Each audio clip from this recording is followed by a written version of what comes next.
नमस्कार, अपना एमपी देख रहे हैं आप। आपके साथ मैं हूं ललित प्रजापति। मध्य प्रदेश में भारी बारिश का दौर जारी है।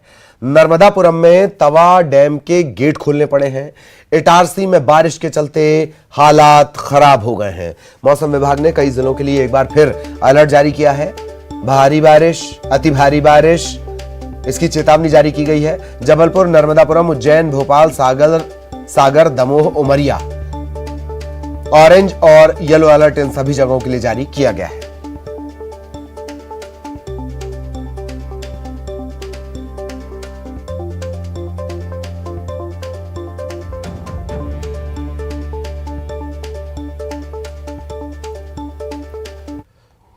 और प्रदेश में बारिश होने से नदियों का जलस्तर लगातार बढ़ता जा रहा है। कई डैम लबालब हो चुके हैं। ये अलग अलग जगहों की तस्वीरें, जहां Tawa dam, Chandora dam, Parasdoh dam, इनके गेट खोलने पड़े हैं।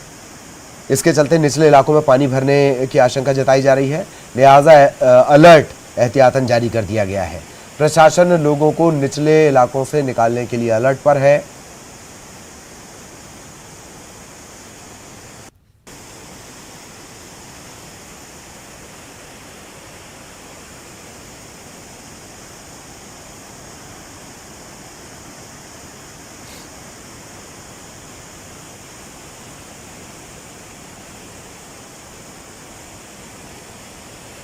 तो अलग अलग ये बांध हैं जिनके गेट अब खोलने पड़ रहे हैं। जुलाई 15 में ही इनका जो जल स्तर है वो बढ़ा हुआ है। नर्मदापुरम में तवा डैम के सुबह 5:30 बजे 7 गेट खोले गए। पानी की आवक को देखते हुए 9:30 बजे और गेट खोल दिए गए। कुल 10 गेट खोले गए हैं। 1,06,442 क्यूसेक पानी छोड़ा जा रहा है। इस बार 2 महीने पहले ही गेट खोल दिए गए हैं। बांध का जो अधिकतम लेवल है वो है 1,166, यहीं तक ये भर सकता है। गवर्निंग लेवल और ऊपर है। 31 जुलाई तक 1,158 फीट तक जल स्तर रखा जाता है। अब जब डैम खोले गए हैं तो निश्चित तौर पर यह पानी नर्मदा में जाकर मिलेगा और उसका जल स्तर बढ़ाएगा। निचली बस्तियों में रह रहे लोगों को सुरक्षित स्थान पर जाने के लिए कहा गया है।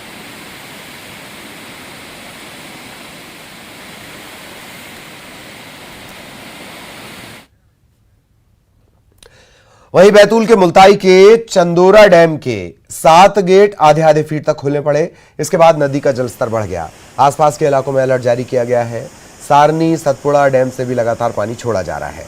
पारसडोह डैम के 2 गेट भी खोलने पड़े हैं।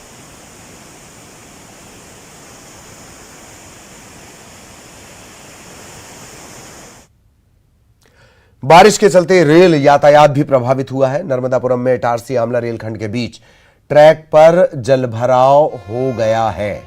इसके चलते दिल्ली जाने वाली 2 ट्रेनों का रूट बदला गया है। नई दिल्ली विशाखापट्टनम एक्सप्रेस और नई दिल्ली चेन्नई जीटी एक्सप्रेस का रूट बदला गया है। खंडवा, बडनेरा, वर्धा, बल्लारशाह होकर यह ट्रेन चलाई जा रही है। बैतूल में केसला रेलवे स्टेशन पर पानी भर गया है। डाउन ट्रैक पानी में डूबा हुआ है। कई ट्रेनों का रूट डायवर्ट करना पड़ा है।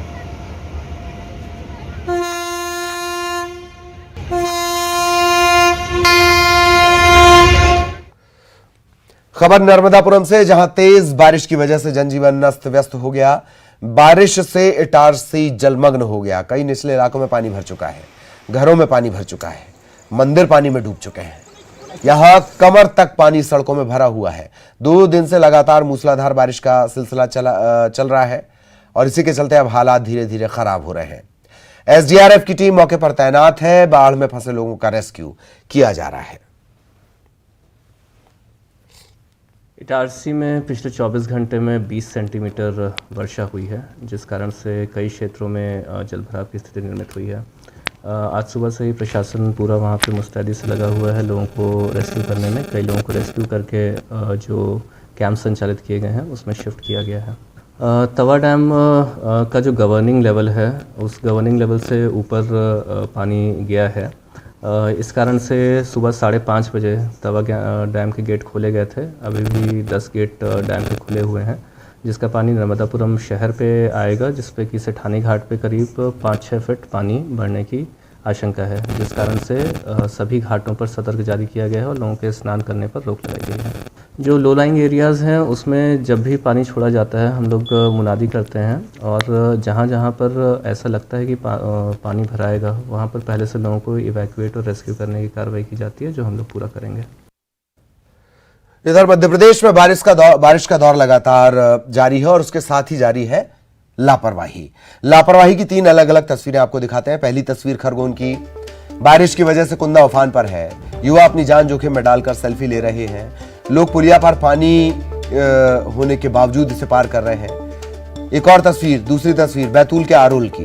उफनती नदी में 3 बाइक सवार लोगों के रोकने के बावजूद नदी को पार कर गए। गनीमत यह रही कि किसी तरह इन्होंने पुल को पार किया। अगर थोड़ी सी चूक होती तो ये तीनों तेज बहाव में बह गए होते। इधर छिंदवाड़ा में नदी में एक युवक बह गया। ये भी इसी तरीके से सड़क पार कर रहा था और तभी यह हादसा हो गया।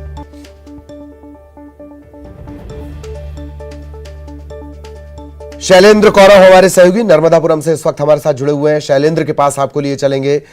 शैलेंद्र, क्या कुछ अपडेट है? फिलहाल कोई राहत मिलती नजर नहीं आ रही है। एसडीआरएफ किस तरीके से काम कर रही है अभी, शैलेंद्र?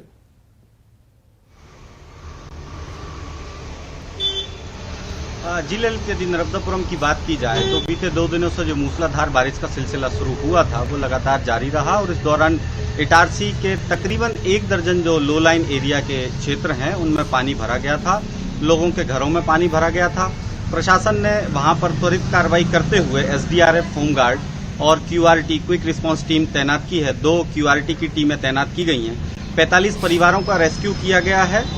और यदि तवा डैम की बात की जाए तो लगातार जो इनफ्लो है डैम में वो बना हुआ है और डैम के गेट का लेवल बढ़ाया जा रहा है। अभी फिलहाल 11 गेट 10 फीट की हाइट तक खोले गए हैं, जिनसे 4910 क्यूसेक पानी जो है वो छोड़ा जा रहा है। इस कारण जो है नर्मदा के जलस्तर में भी वृद्धि होने की जो गुंजाइश है वो लगातार बनी हुई है। प्रशासन के मुताबिक तकरीबन 5 से 6 फीट की बढ़ोतरी होगी और इससे नर्मदापुरम के जो निचले इलाके हैं उनमें जल भराव की स्थिति बनने की संभावना है। हमारी कलेक्टर नीरज सिंह से बात हुई तो उनका कहना है कि जो लो लाइन एरिया के क्षेत्र हैं उनमें मुनादी करवा दी गई है। लोगों को सुरक्षित स्थानों पर पहुंचने की सलाह दी जा रही है और इसके अलावा जो लोगों के रुकने की व्यवस्था है, जहां पर रेस्क्यू के बाद लोगों को भेजा जाएगा, उन स्थानों को चयनित करके वहां पर तैयारियां की जा रही हैं। फिलहाल यदि बारिश नहीं रुकती है तो ये हालात बने रहेंगे, क्योंकि एक बारिश और दूसरा डैम से लगातार छोड़ा जा रहा पानी जो है वो आफत का सबब बनते जा रहा है। ललित, चलिए, बहुत बहुत शुक्रिया शैलेंद्र इस तमाम जानकारी के लिए। शैलेंद्र विस्तार से जानकारी दे रहे थे किस तरह की स्थितियां हैं। इधर बात सियासत की करेंगे। वीडी शर्मा ने कमलनाथ पर बड़ा आरोप लगाया।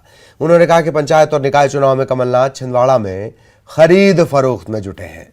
उन्होंने सवाल किया कि अनुसूचित जाति के जिला पंचायत सदस्य को लेकर वो कहां गए हैं।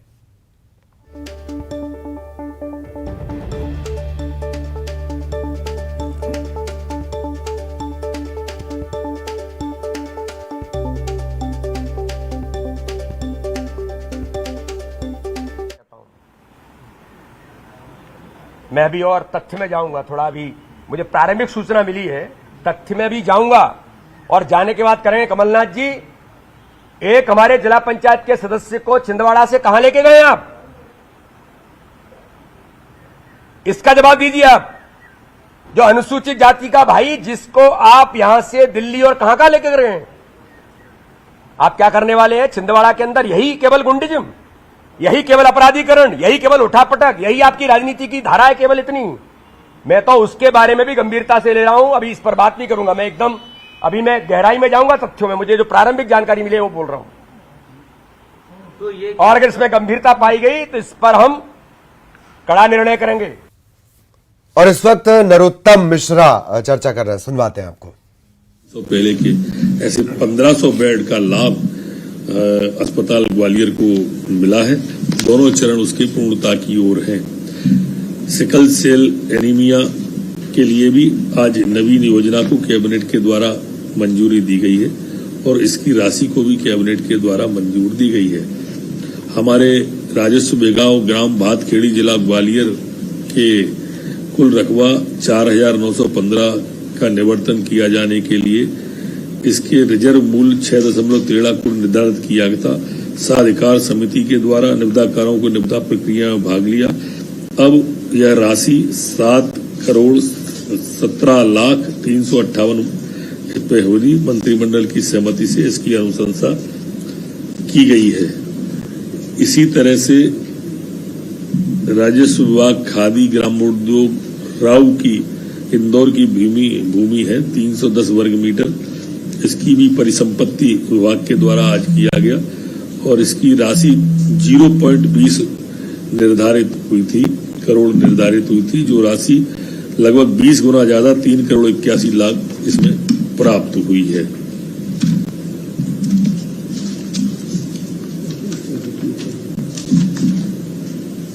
धन्यवाद। तो कैबिनेट के फैसलों की जानकारी नरोत्तम मिश्रा साहब दे रहे थे। हमने बताया कि किस तरीके से वीडी शर्मा ने आरोप लगाया है, कमलनाथ पर आरोप लगाया है कि जो पंचायत जनपद पंचायत का एक सदस्य है वो कहां गायब है। वीडी शर्मा के आरोप पर कांग्रेस ने पलटवार किया। पीसी शर्मा ने कहा कि कमलनाथ एमपी नहीं बल्कि देश के ऐसे नेता हैं जिन पर कोई खरीद फरोख्त का आरोप नहीं लगा सकता। वीडी शर्मा और भाजपा घबराए हुए हैं। कमलनाथ जी मध्य प्रदेश के नहीं, देश के एक ऐसे नेता हैं जिन पे कोई खरीद फरोख्त का आरोप नहीं लगा सकता। वीडी शर्मा जी और पूरी बीजेपी घबराई हुई है और ये डर में, जब आदमी डर लगता है, वो कहते हैं ना डर लगे तो गाना गा, तो ये समय डरे हुए हैं तो गाना गा रहे हैं, कुछ भी गाना। और सहयोगी रंजना आपको नजर आ रही होंगी, रंजना के पास आपको लिए चलेंगे। रंजना, आरोप प्रत्यारोप का दौर और पंचायत अध्यक्ष बनने के लिए जाहिरा तौर पर ये आरोप प्रत्यारोप आगे और बढ़ेंगे, पर सवाल यही है कि दरअसल ये जो सदस्य गायब है ये है कहां? रंजना।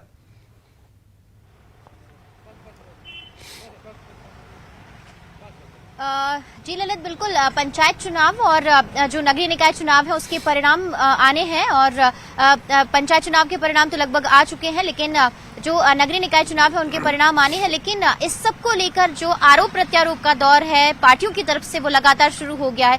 एक तरफ कांग्रेस पार्टी जो है वो हॉर्स ट्रेडिंग के आरोप लगा रही है भारतीय जनता पार्टी पर, तो दूसरी तरफ भारतीय जनता पार्टी के जो प्रदेश अध्यक्ष है वीडी शर्मा, उन्होंने पीसीसी चीफ कमलनाथ पर ही आरोप लगाए और इस बात को लेकर कि जो अनुसूचित जनजाति वर्ग के जो सदस्य हैं उनको कहीं लेकर गए हैं पीसीसी चीफ, आखिर वो कहां लेकर गए हैं, दिल्ली की बात बताई जा रही है। तो ऐसे में अभी उनका यही कहना है कि पूरी तरह से वो जानकारी इकट्ठा कर लेंगे और तथ्यों पर बात की जाएगी कि आखिर इस तरीके से अगर सदस्य को बाहर ले जाया गया है तो उसके पीछे का मूल कारण क्या था। और इसी बात को लेकर जो गृह मंत्री है नरोत्तम मिश्रा, उन्होंने भी जो आरोप है कांग्रेस के उस पर पलटवार किया और ये भी कहा है कि अगर कांग्रेस बार बार हॉर्स ट्रेडिंग की बात करती है, इसको लेकर अगर कांग्रेस के पास किसी तरह से कोई प्रमाण है या फिर तथ्य है तो भारतीय जनता पार्टी उनके साथ जाने के लिए तैयार है, वो भी थाने में जहां पर वो इस पूरे मामले को लेकर रिपोर्ट दर्ज कराए, उन नामों का खुलासा भी करें जिन पर खरीद फरोख्त को लेकर वो आरोप लगा रहे हैं। तो कुल मिलाकर अगर ललित कहा जाए तो पंचायत चुनावों में अब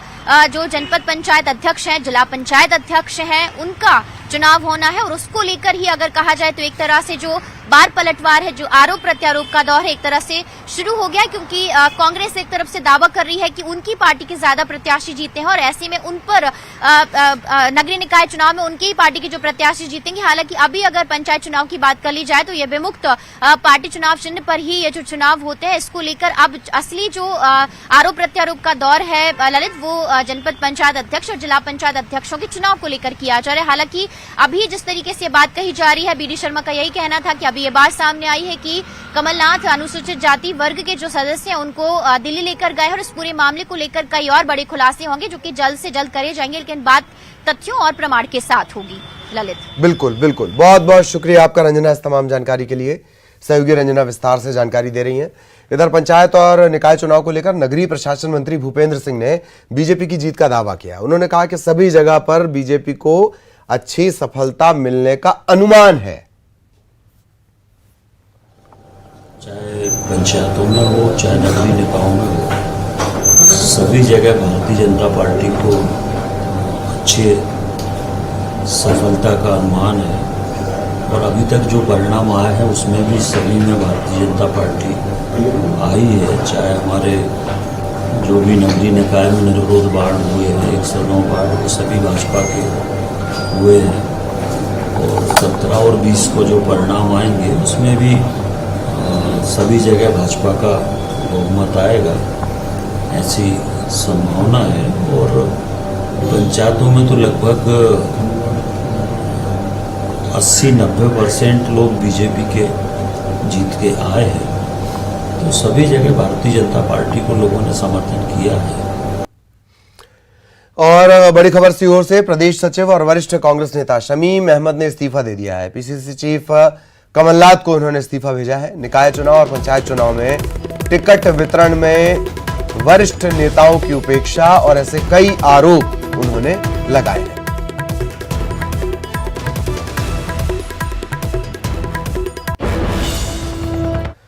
इधर ग्वालियर के मुरार थाना इलाके में स्कूली छात्रों के बीच हुए विवाद के बाद छात्रों के एक पक्ष की तरफ से गोलीबारी की गई। मौके पर मौजूद लोगों ने गोली चलाने वाले छात्र को दबोचा और पुलिस के हवाले कर दिया। मुरार थाने में गोली चलाने वाले युवक के खिलाफ मामला दर्ज किया गया है। विवाद के पीछे मामला प्यार मोहब्बत का बताया जा रहा है। ये मुरार थाना क्षेत्र के अंतर्गत सेंट पॉल स्कूल है, वहाँ पर पढ़ने वाला जो बच्चा 12th स्टैंडर्ड में था और उसका धीरज का विवाद हुआ था रोहित से। तो इन दोनों का विवाद हुआ और विवाद में टीचर्स ने बीच बचाव किया। फिर उसके बाद जब ये घर जाने लगा धीरज, तो तभी कुछ 2 मोटरसाइकिलों पे 5 लड़के आए, उनके द्वारा एक हवाई फायर किया गया। तो इस आधार पर अभी फिलहाल फरियादी भी पहुंच रहा है थाने और जैसी रिपोर्ट बताएगा वैसी रिपोर्ट लिखी जाकर उसमें वैधानिक कार्रवाई सुनिश्चित की जाएगी। दूसरे पक्ष का भी जो 5 लड़के थे उनमें से एक लड़का मिल गया है, तो अभी पूरा वेरीफाइड किया जाएगा कि क्या मुद्दा था। इधर 18 जुलाई को राष्ट्रपति के लिए चुनाव होने हैं, इसे लेकर हलचल तेज है। गृह मंत्री नरोत्तम मिश्रा ने कमलनाथ पर निशाना साधते हुए कहा कि कमलनाथ जब सत्ता में थे तब खरीद फरोख्त की बात कर रहे थे, अब विपक्ष में है तो इनके विधायक खरीदे जा रहे हैं। कमलनाथ ने फॉर सेल का टैग अपने विधायकों पर लगा दिया, अपना घर इनसे संभल नहीं रहा। उन्होंने ये भी कहा कि आप अपने विधायकों की सूची जारी कर दीजिए। कांग्रेस की भारत जोड़ो यात्रा को लेकर तंज कसा और कहा कि वही लोग भारत जोड़ो यात्रा निकाल रहे हैं जिनके पूर्वजों ने देश को तोड़ने में योगदान दिया। जब ये देश के अंदर लोगों ने जनजाति भाइयों के नाम पर, आदिवासियों के नाम पर राजनीति बहुत की, वोट बहुत मांगे, लेकिन कभी उनके चिंता नहीं की। एक तो क्या कमलनाथ जी ने इनको ट्रेनिंग नहीं दी, अलग अलग भाव बता रहे हैं सब। इनको ट्रेनिंग देना चाहिए थी कि एक ही भाव बोलो। दूसरा, जब ये सत्ता में थे तब कह रहे थे हमारे विधायक खरीदे जा रहे, विपक्ष में आ गए तब कहे जा रहे। फॉर सेल का टैग लगा दिया कमलनाथ जी ने विधायकों के ऊपर। यशवंत सिन्हा जी से भी कहलवा दिया। भारतीय जनता पार्टी क्यों तोड़ेगी, क्यों खरीदेगी? हमारी प्रत्याशी 100% जीतने वाली हैं। अब आप अपना घर संभाल नहीं पा रहे कमलनाथ जी और दूसरों पे आरोप लगा रहे हो। आप वही पार्टी के अध्यक्ष हो जिनके नेतृत्व में 32 विधायक आपको छोड़ के चले गए। अब देखो, आप जो भारत जोड़ो की बात कर रहे हैं, एक ने कांग्रेस देश में निपटा दी, एक ने मध्य प्रदेश में निपटा दी, वो संयोजक है। और मूल प्रश्न ये भारत जोड़ो शब्द पर है। टूट कहां रहा है भारत? जो भारत जोड़ और यात्रा वो निकाल रहे हैं जिनका कहीं ना कहीं इन तोड़ने में पूर्वजों का योगदान रहा है। और अब इंदौर से बड़ी खबर, शहर की सड़कों पर तेज रफ्तार और लापरवाही से बस चलाने का एक वीडियो वायरल हो रहा है। बस ड्राइवर के खिलाफ केस दर्ज किया गया है। वीडियो बनाकर यातायात पुलिस से इस बात की शिकायत की गई थी। ये बस ड्राइवर लहराते हुए बस को ओवरटेक कर रहा था। MIG थाना पुलिस ने केस दर्ज कर लिया। ये वीडियो पुलिस को सौंपा भी गया है, जो इस वक्त आप स्क्रीन पर देख रहे हैं।